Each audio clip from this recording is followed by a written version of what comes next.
Hoy vamos a Romanos capítulo 14. La conversación de hoy se trata sobre los débiles y los fuertes. Y este capítulo 14 casi habla por sí mismo, es muy poco lo que uno tiene que agregar. Pero recordemos que hasta aquí la carta que escribió San Pablo a los hermanos que vivían en Roma nos iluminó sobre varias cosas, sobre la misión que él entendía tener de parte de Dios, así como el deseo de visitarlos y ser encaminado a España. También nos enseñó sobre la humanidad caída, la naturaleza caída, del juicio de Dios que es justo, de los pensamientos sobre la situación de judíos y gentiles. Aprendimos las limitaciones de la ley, los criterios sobre la circuncisión, la justificación de nuestras vidas por la fe, el valor del bautismo, la vida en el Espíritu, la elección, el trato, la justicia, la soberanía y la fidelidad del Señor. Y fuimos exhortados también a renovar nuestra mente para amar con sinceridad y respetar a las autoridades civiles. Todo eso hemos visto en estos domingos hasta el anterior. Y hoy nos toca el capítulo 14 para ver cómo relacionarnos entre hermanos en Cristo cuando tenemos diferencias en nuestras convicciones. Leamos los primeros 12 versículos que dicen así del capítulo 14. Reciban al que es débil en la fe, pero no para entrar en discusiones. A algunos su fe les permite comer de todo, pero hay quienes son débiles en la fe y solo comen verduras. El que come de todo no debe menospreciar al que no come ciertas cosas, y el que no come de todo no debe condenar al que lo hace, pues Dios lo ha aceptado. ¿Quién eres tú para juzgar al siervo de otro? Que se mantenga firme, que caiga es asunto de su propio Señor, y se mantendrá firme, porque el Señor tiene poder para sostenerlos. Hay quien considera que un día tiene más importancia que otro, pero hay quien considera iguales todos los días. Cada uno debe estar firme en sus propias opiniones. El que le da importancia especial a cierto día lo hace para el Señor. El que come de todo, come para el Señor y lo demuestra dándole gracias a Dios. El que no come, para el Señor se abstiene y también da gracias a Dios. Porque ninguno de nosotros vive para sí ni tampoco muere para sí. Si vivimos, para el Señor vivimos, y si morimos, para el Señor vivimos. Morimos. Así pues, sea que vivamos o que muramos, del Señor somos. Para esto mismo murió Cristo y volvió a vivir, para ser Señor tanto de los que han muerto como de los que aún viven. Tú entonces, ¿por qué juzgas a tu hermano? ¿O tú, por qué lo menosprecias? Todos tendremos que comparecer ante el tribunal de Dios. Está escrito, tan cierto como que yo vivo, dice el Señor, ante mí se doblará toda rodilla y toda lengua confesará a Dios. Así que cada uno de nosotros tendrá que dar cuenta de sí a Dios. Interesante, Pablo escribe y ya nos da idea de todo lo que entiende y quiere decir. Él sabe, Pablo sabía, como lo sabemos creo todos nosotros, que las diferencias de convicciones generan discusiones y divisiones. Y entonces Pablo encara dos temas candentes, se ve en la iglesia de Roma: los alimentos permitidos o prohibidos según algunos y los días festivos. Algunos hermanos no dudaban en comer de todo, como indica ahí el versículo 2. Otros solo comían verduras. Había también quienes respetaban ciertas fiestas como sagradas. Otros creían que no debían tomar vino ni comer carne. Eso lo vemos en los versículos de más adelante que aún no hemos leído. Pero es interesante que todos estos eran diferentes costumbres culturales que hacían que cada uno mire no del todo correctamente a los otros. Y esto es lo que Pablo ataca. Los fuertes que comían y bebían sin exclusiones y no guardaban días festivos, menospreciaban a los que sí lo hacían y seguramente los consideraban ignorantes. los que guardaban alguna de esas normas mencionadas como los débiles, y es probable que opinaran que los fuertes eran liberales y poco espirituales. O sea, cada uno desde su visión y desde sus convicciones consideraba que eran los demás los que estaban equivocados. Ahora, ¿pasó esto solo en la iglesia de Roma? No, en todas las edades y en cada comunidad han surgido temas controversiales que llevaron a discusiones y divisiones entre hermanos de la misma congregación, a veces entre dos o más congregaciones y a veces en toda una denominación.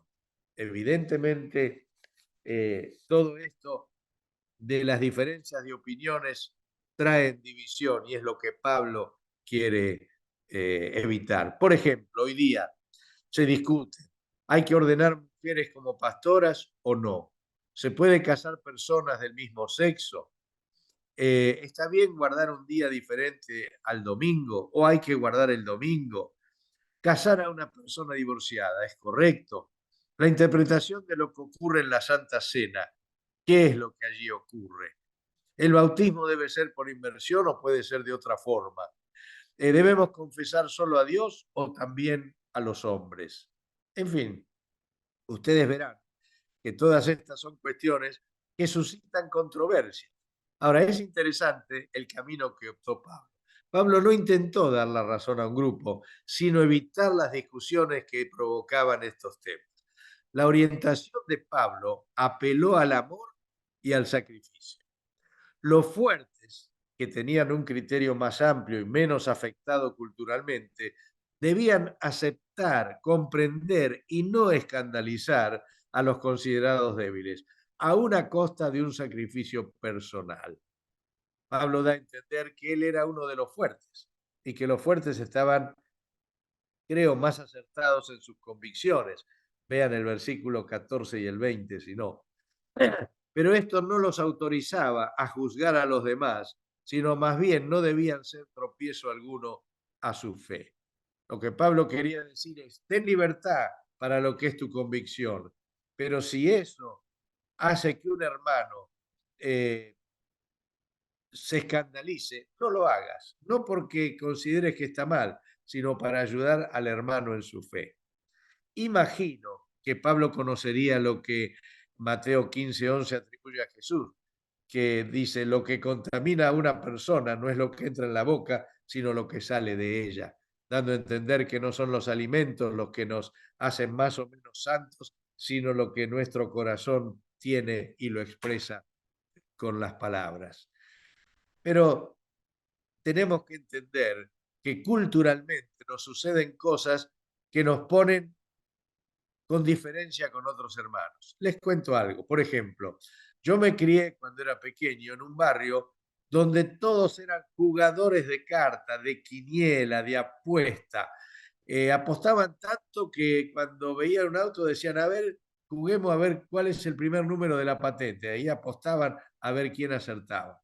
Se jugaba por dinero y siempre estaban jugando a las cartas. Cuando yo me convertí, obviamente todo eso para mí fue algo que lo descarté totalmente.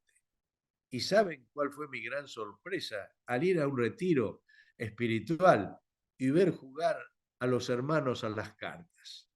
Para mí era algo que tenía que ver con ese mundo totalmente que yo había abandonado.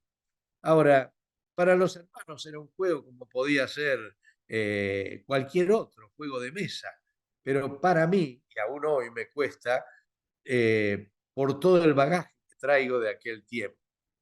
Piensen también esto, alguien que en su juventud fue un hippie, que estuvo metido en todo lo que era drogas, la cultura rock, el libertinaje sexual, toda esa ropa informal que usaban los hippies, y que se convierte y abandona toda esa vida, tiene una vida completamente diferente. Pasan años, está en una congregación y resulta que los adolescentes hacen una fiesta en un cumpleaños y deciden que el, el motivo por el cual todos se van a disfrazar o van a hacer las cosas es precisamente la cultura hippie. Para ellos tiene una connotación risueña, una connotación donde se visten de una manera, tocan alguna música, pero para aquel que estuvo metido en todo eso, salió de eso, imagínense cómo le puede caer que en una congregación los jóvenes estén, digamos, rememorando toda esa cultura. No estoy hablando quién tiene razón o no, estoy diciendo lo que afecta por toda nuestra trayectoria. Otras cosas que hoy generan es la grieta política. Hay hermanos en Argentina que son hermanos y amigos por más de 50 años y han tenido un alejamiento por unos querer una parte de un político y otros de otro. Y hasta el día de hoy, cada vez que hablan de ese tema, terminan enojados. Me acuerdo también cuando fue el tema de las Malvinas y que Orville fue a Argentina, le dijimos, Orville, ni se te ocurra hablar a favor de Bush padre, porque para allá en Argentina era como hablar del diablo. No lo era, pero era la connotación de un lado y del otro. Eh, Evidentemente, en la iglesia de Roma había gente que se había convertido del paganismo y cuando era pagano, cuando no era creyente, compraba en la carnicería lo que había sobrado de carne ofrecida a los ídolos. Y entonces no querían ni rozar con esa carne una vez que fueran convertidos. Pero aquellos que no tenían problema la compraban sin ninguna dificultad. Imagínense que para los que se habían apartado de eso, ver hermanos espirituales que compraban y comían esa carne sin ningún problema, era toda una dificultad. Y para estos que la compraban sin dificultad, parecía que estos otros no habían progresado nada en su vida espiritual. También los judíos, que venían de toda la tradición judía, seguían celebrando las fiestas propias del Antiguo Testamento. No entendían que debían dejar de celebrar esas fiestas.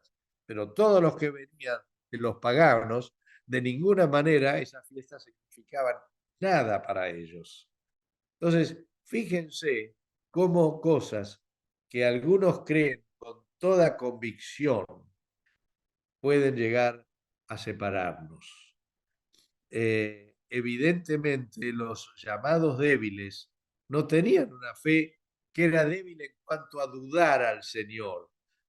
Y los gentiles que venían de ese, digamos, ese contexto, no es que no creían en el Señor, sino que no habían aún superado algunas barreras culturales o sus vivencias del pasado. O sea que aquí débiles y fuertes, Pablo no se refiere a que eran personas débiles en su fe, sino algunos que por toda su bagaje de, digamos, de cultura cultural, había cosas cuya convicción no les permitía hacer. Y lo que Pablo dice, no discutan, no insistan para decirles que está mal que piensen así. Sacrifíquense, no hagan cosas que a estos hermanos les hagan mal. Y ustedes, los que ven que los otros son liberales, no los acusen, no los juzguen como si fueran demasiado livianos. Creo que Pablo trata de establecer un equilibrio bastante claro. Sigue diciendo, versículos 13 al 23. Por tanto, justamente esto que acabo de decir, dejemos de juzgarnos unos a otros. Más bien, propongámonos no poner tropiezos ni obstáculos al hermano. Yo, por mi parte, estoy plenamente convencido que el Señor Jesús, de que no hay nada impuro en sí mismo. Si algo es impuro, lo es solamente porque así lo considera. Ahora, si tu hermano se angustia por causa de lo que comes, ya no te comportas con amor. ¿Ven? Pablo apela al amor, apela no a tener razón, sino a amar. No destruyan, sigue diciendo Pablo, por causa de la comida al hermano por quien Cristo murió. En una palabra, no den lugar a que se hable mal del bien que ustedes practican, porque el reino de Dios no es cuestión de comidas o bebidas, sino de justicia, paz y alegría en el Espíritu Santo. El que de esta manera sirve a Cristo agrada a Dios y es aprobado por sus semejantes. Por tanto, esforcémonos por promover todo lo que conduzca a la paz y a la mutua edificación. No destruyas la obra de Dios por causa de la comida. Todo alimento es puro. ¿Ven? Pablo no tenía problemas con lo que se comía. Lo malo es hacer tropezar a otros por lo que uno come.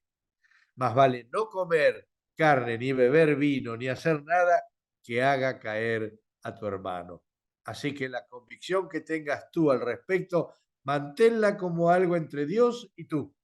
Dichoso aquel a quien su conciencia no lo acusa por lo que hace, pero el que tiene dudas en cuanto a lo que come se condena, porque no lo hace por convicción. Y todo lo que no se hace por convicción es pecado.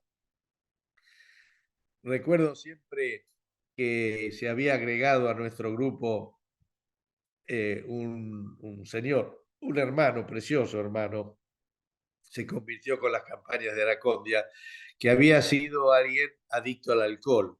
Y él salió de eso, dejó, pero obviamente había que estar, cuando estaba con él, uno ni mirar, ni pensar en tomar, aunque solo fuera una copita corta de vino. Y entonces cuando teníamos los asados entre hombres, que solíamos hacer, algunos se quejaban de que no había vino. Un asado sin vino para muchos es como algo que no se puede entender.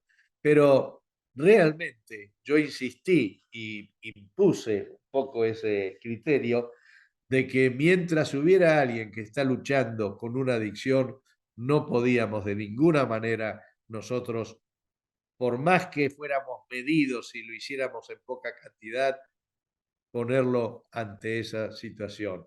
Lo mismo a veces el no poner sidra o alcohol en celebraciones navideñas o algo así, si es que hay alguien que está luchando con esas adicciones. Ahora ustedes me dirán, hermano, pero ¿hasta dónde? ¿Por qué? Porque otros no pueden, yo me tengo que limitar. Precisamente como dice Pablo, por amor. Hay temas que son moralmente neutros. No es que están bien o mal, son temas de conciencia y convicciones de cada uno. Eso es lo que leíamos que dijo Pablo. Me acuerdo cuando yo decidí hacer un cambio de congregación, yo estaba en una congregación pentecostal y para cambiar a la congregación donde íbamos a estar con Orville y otros hermanos de la renovación, que hablé con un pastor y le dije, mirá, voy a decirle al pastor que me voy. Y él me dijo, ¿y qué le vas a decir? Mirá, le voy a decir que estoy desconforme, le voy a decir que todo esto no funciona, le voy a decir que todo lo demás es lo que Dios está haciendo hoy. Y él me dijo, ¿vos creés que eso que le decís le va a hacer bien? No, le digo, le va a hacer muy mal, pero es la verdad. Me dijo, yo haría otra cosa, porque dice, todo lo que no proviene de fe es pecado. Es esto que dice Pablo. Todo lo que no proviene de fe es pecado. Y si lo tuyo no tenés fe para que le va a hacer bien, ¿qué sentido tiene hacerle mal? Dice, ¿por qué no le agradeces los años que estuviste con él, los años en que te dio formación, los que te recibió? Y no lo va a entender, pero no va a quedar herido. Y efectivamente, me acuerdo que fui un domingo a la mañana, hablé con el pastor y tenía fe para que esto que le iba a decir no le iba a gustar, pero no lo iba a herir. Y finalmente así fue.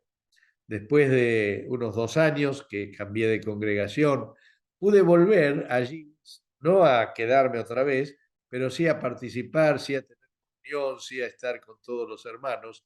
Y verdaderamente un buen consejo, como decía Pablo, que todo lo que no se hace por convicción es pecado, o como dice otra versión, todo lo que no proviene de fe es pecado, realmente debemos evaluarlo para obrar de ese modo. Algunos piensan, hay que guardar un día a la semana para Dios, tiene que ser sábado, domingo, otro, hay que guardar todos los días. Es una cuestión de conciencia. Yo creo que hay que guardar todos los días para el Señor y reunirse un sábado, un domingo, cualquier otro día, da lo mismo. Pero hay otros que no, hay otros que si no se reunirían los domingos tendrían problemas y otros que si no se reúnen los sábados, por eso han formado una denominación que se reúne los sábados. Y hermanos, voy a ir concluyendo. El amor es la única solución al problema. Ganar una discusión no es el objetivo del amor, sino mantener la paz, no dañar a otros, ni provocar discusiones inútiles, como bien lo dice Pablo en los versículos 17 al 19. Las congregaciones deben ser un refugio de gracia y no centros de exigencia de leyes moralmente neutras. Debemos aprender a aceptar nuestras diferencias y progresar en lo que Dios desea transformarnos. Aceptar las diferencias no significa que dejemos la verdad de lado y toleremos cualquier cosa. Lo que la Biblia enseña y es clara y es definida, en eso no podemos transigir, en eso no podemos ser amplios. Lo que dice el Señor, dicho está, y tenemos que acatarlo. Pero en todo aquello que depende de mi convicción, pero que no afecta la doctrina ni afecta lo que Dios nos ha enseñado, tenemos que ser amplios y muy tolerantes. Algunas conclusiones prácticas. Pablo nos exhorta a no juzgar ni criticar a otros por sus convicciones. Al revés, tenemos que ayudarles a crecer y a que sus convicciones las vivan con toda fe. Todos responderemos ante el Señor por la fe con que asumimos nuestras convicciones. Eso dice los versículos 5 al 7. Tendremos que dar cuenta. Por eso es tan importante tener convicciones muy claras y no simplemente por capricho. Daremos cuenta al Señor por nuestras acciones y convicciones, no por las de los demás. Por eso no hay que juzgar. Juzguemos las nuestras y veamos dónde estamos nosotros parados. También entendamos esto, las cosas no son impuras en sí mismas, como bien lo decía Pablo, sino según el propósito o el uso que le demos. Yo puedo tener una cámara de fotos para sacar cosas hermosas, paisajes, personas, todo, o puedo tener una cámara de fotos para sacar groserías, para sacar pornografía. ¿Y qué es lo que está mal? ¿La cámara, la foto? No, soy yo que la usa. Por eso las cosas no son impuras en sí mismas, pero de la manera en que la usamos o el propósito que le demos, eso le da su verdadero sentido. ¿Y cuál es el mejor criterio que podemos ejercer? Pues ocuparnos de dar buen alimento a nuestro corazón, ocuparnos de buscar al Señor, no juzgar a los demás, que lo que creemos estemos convencidos de que es así, no lo impongamos, pero lo vivamos plenamente con fe y para agradar al Señor, sin hacerle mal a nuestros hermanos. ¿No les parece que Pablo estuvo extraordinario al darnos toda esta manera de convivir entre hermanos cuando tenemos entre nosotros algunas diferencias? Me parece que sí. Que Dios les bendiga mucho, hermanos. Amén.